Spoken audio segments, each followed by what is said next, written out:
ओम नमः शिवाय। शिवजी सदा सहाय। ओम नमः शिवाय। गुरुजी सदा सहाय। जय गुरुजी। शुक्राना गुरुजी। अनंत कोटि शुक्राना गुरुजी।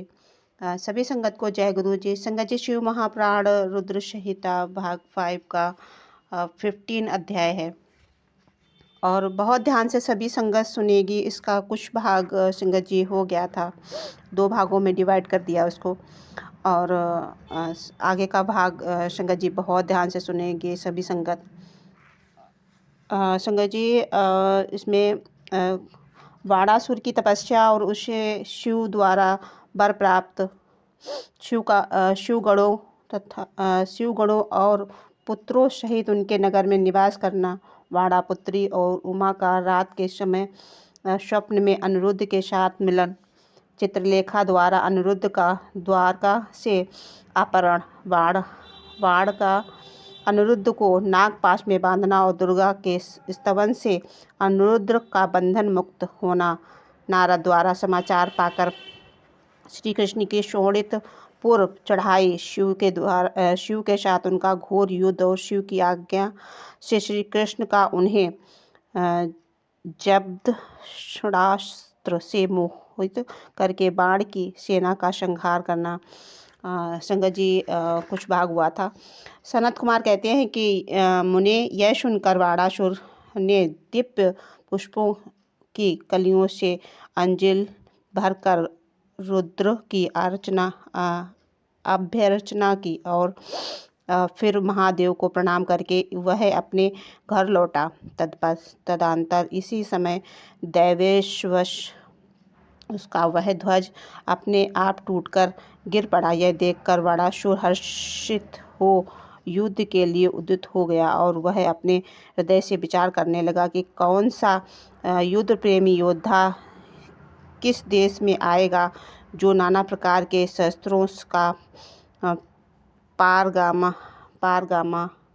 पारगामी युद्ध होगा और मेरी शस्त्रों भुजाओं को ईंधन की तरह काट डालेगा, तथा मैं भी अपने अत्यंत तीखे शस्त्रों से सैकड़ों टुकड़े कर डालूंगा। इसी तरह शंकर की प्रेरणा से वह काल आ गया। एक दिन वाणासुर की कन्या उमा वैशाख मास की माधव की पूजा करके मांगलिक श्रृंगार से सुसज्जित हो रात के समय अपने गुप्त अंतपुर में सो रही थी। उसी समय वह स्त्री भाव काम भाव से प्राप्त हो गई। तब देवी पार्वती की शक्ति से उमा को स्वप्न में श्री कृष्ण के पौत्र अनिरुद्ध का मिलन प्राप्त हुआ। जागने पर वह व्याकुल हो गई और उसने अपनी सखी चित्रलेखा से स्वप्न में मिले हुए उस पुरुष को ला देने के लिए कहा। तब चित्रलेखा ने कहा कि देवी, तुमने स्वप्न में जिस पुरुष को देखा है उसे भला मैं कैसे ला सकती हूँ, जबकि मैं उसे जानती ही नहीं। उसके यूँ कहने पर दैत्य कन्या उमा प्रेमांध हो मरने पर उतारू हो गई। तब उस दिन उनकी उस सखी ने उसे बचाया। मुनिश्रेष्ठ कुंभांड की पुत्री चित्रलेखा बड़ी बुद्धिमती थी। वह बाण तान्या उमा से पुनः बोली। चित्रलेखा ने कहा, सखी, जिस पुरुष से तुम्हारे मन का अपहरण किया है उसे बताओ तो सही। यदि त्रिलोकी में कहीं भी होगा तो मैं उसे लाऊंगी और तुम्हारा कष्ट दूर करूंगी। सनत कुमार जी कहते हैं, महर्षि, मैं यूँ कहकर चित्रलेखा ने वस्त्र के पर्दे पर देवताओं, दैत्यों, दानवों, गंधर्वों, सिद्धों, नागों और यक्ष आदि के चित्र अंकित किए। फिर वह मनुष्य का चित्र बनाने लगी। इसमें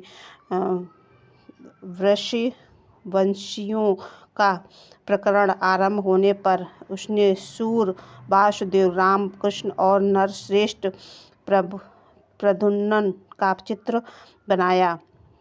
फिर जब उसने प्रद्युम्न और अनिरुद्ध का चित्र खींचा तब उसे देखकर वह उमा लज्जित हो गई और उसका मुख अवनत हो गया और हृदय हर्ष से परिपूर्ण हो गया। उमा ने कहा कि सखी, रात में जो मेरे पास आया था और उस जिसने शीघ्र ही मेरे चित्तरूपी रत्न को चुरा लिया है वह चोर पुरुष यही है। तदनंतर उमा के अनुरोध करने पर चित्रलेखा ज्येष्ठ कृष्ण चतुर्थी को तीसरे पहर द्वारिकापुरी पहुंचकर क्षण मात्र में ही पलंग पर बैठे हुए अनिरुद्ध को महल में से उठा लाई और वह दिव्य योगिनी थी।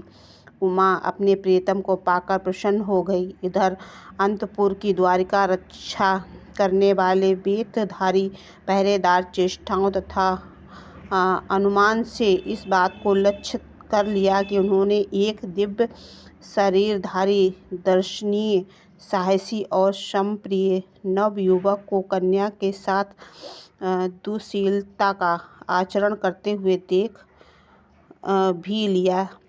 उसे देखकर कन्या के अंतपुर की रक्षा करने वाले उस महाबली पुरुषों के बलि पुत्र बाणासुर के पास जाकर सारी बातें निवेदित करते हुए कहा कि द्वारपाल बोले, देव, पता नहीं उस आपके अंतपुर में बलपूर्वक प्रवेश करके कौन पुरुष छिपा हुआ है।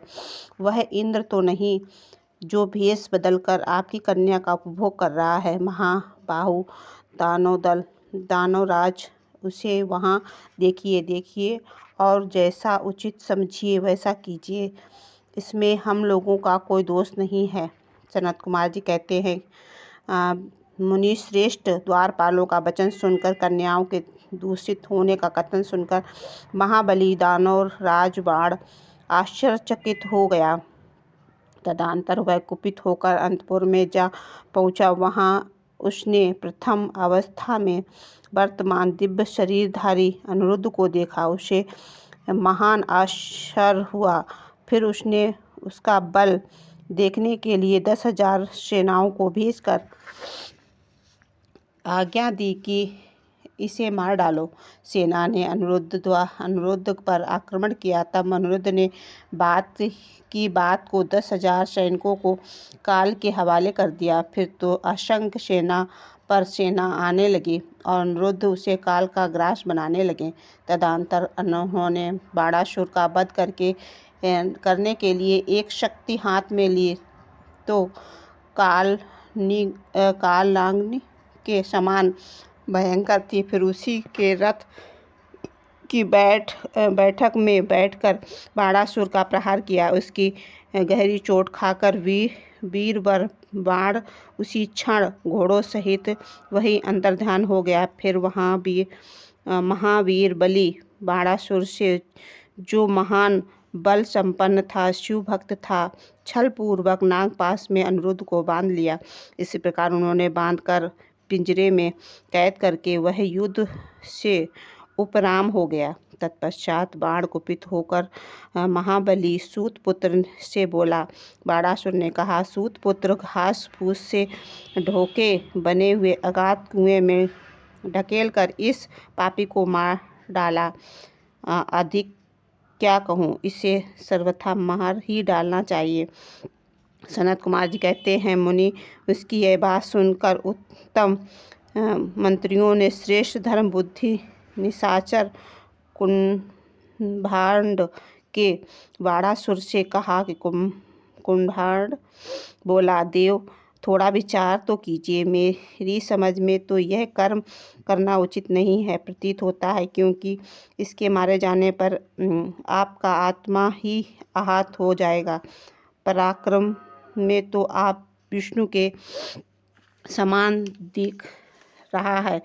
जान पड़ता है आप पर कुपित होकर चंद्रचूड़ ने अपने उत्तम तेज से उसे बड़ा किया है। सहस यह शस्त्र मौलिक की समानता कर रहा है, क्योंकि इस अवस्था में पहुंच जाने पर वह पुरुषार्थ पर ही डटा हुआ है। यह ऐसा बलि है, यद्यपि नाग इसे बलपूर्वक डस रहे हैं, तथापि यह हम लोगों को तृणवत ही समझ रहा है। सनत कुमार जी कहते हैं कि व्यास जी दानव कुंभांड राजनीति ज्ञाताओं में श्रेष्ठ था। वह बाण से ऐसा कहकर फिर अनिरुद्ध से कहने लगा। कुंभांड ने कहा कि नराधम, जब अब तुम वीरवर दैत्यराज की प्रस्तुति कर और दीन वाणी में मैं हार गया, यूं बारंबार कहकर उसे हाथ जोड़कर नमस्कार कर, ऐसा करने पर ही तू मुक्त हो सकता, अन्यथा मुझे बंधन आदि कष्ट भोगना पड़ेगा। उसकी बात सुनकर अनिरुद्ध उत्तर देते हुए बोले। अनिरुद्ध ने कहा कि दुराचारी निशाचर, तुझे क्षत्रिय धर्म का ज्ञान नहीं है। अरे तू सूरवीर के लिए दीनता दिखाना और युद्ध के मुख पर मोड़कर भागना मरण से भी बढ़कर कष्टदायक होता है। मेरे विचार से तो विरुद्ध चरण कांटे की तरह चुभने वाले होते हैं। वीर माना क्षत्रिय के लिए रणभूमि में सदा सम्मुख लड़ते हुए मरना ही श्रेष्ठ है। भूमि पर पड़कर हाथ जोड़ने पर दीन की तरह मरना कदापि नहीं। सनत कुमार कहते हैं कि मुनि इस प्रकार अनिरुद्ध से बहुत सी वीरता की बातें कही, जिन्हें सुनकर बाणासुर को महान विस्मय हुआ और उसे क्रोध भी आया। उसी समय समस्त वीरों के अनिरुद्ध से मंत्री के कुम्हांड से सुनते सुनते बाणासुर के आश्वासनार्थ आकाशवाणी हुई। आकाशवाणी ने कहा कि महाबली बाण, तुम बलि के पुत्र हो, अतः थोड़ा विचार तो करो। परम बुद्धिमान शिव भक्त, तुम्हारे लिए क्रोध करना उचित नहीं है। शिव समस्त प्राणियों में ईश्वर कर्मों के साक्षी और परमेश्वर हैं। यह सारा चराचर जगत उसके अधीन है। वे ही सारा रजोगुण, तथोगुण और तमोगुण का आश्रय लेकर ब्रह्मा, विष्णु और रुद्र रूप में लोकों की सृष्टि, भरण पोषण और संहार करते हैं। वे सर्वतयामी, सर्वेश्वर, सबके प्रेरक, सर्वश्रेष्ठ, विकार रहित और विनाशी, नित्य और महायाधीश होकर भी पर ही निपुण है। बलि के ज्येष्ठ पुत्र उसकी इच्छा से निर्बल हो भी बलवान समझता चाहिए। महामते, मन में यूं विचार कर स्वस्थ हो जाओ। नाना प्रकार की लीलाओं के रचने से निपुण भक्त वत्सल भगवान शंकर वर्ग को मिटा देने वाले वे इस समय तुम्हारे गर्व को चूर्ण कर देंगे। सनत कुमार जी कहते हैं कि महामुनि इतना कहकर आकाशवाणी बंद हो गई। तब उसके वचन को मानकर बाणासुर ने अनिरुद्ध का वध करने का विचार छोड़ दिया। तदंतर विषैले नागों के पास से बंधे हुए अनिरुद्ध उसी क्षण दुर्गा का स्मरण करने लगे। अनिरुद्ध ने कहा कि शरणावत्सल्य, आप यश प्रदान करने वाले हैं। आपका रोष बड़ा उग्र होता है। देवी, मैं नागपाश में बंधा हुआ हूँ और नागों के विष ज्वाला से तप्त हो रहा हूँ, अतः शीघ्र पधारिए और मेरी रक्षा कीजिए।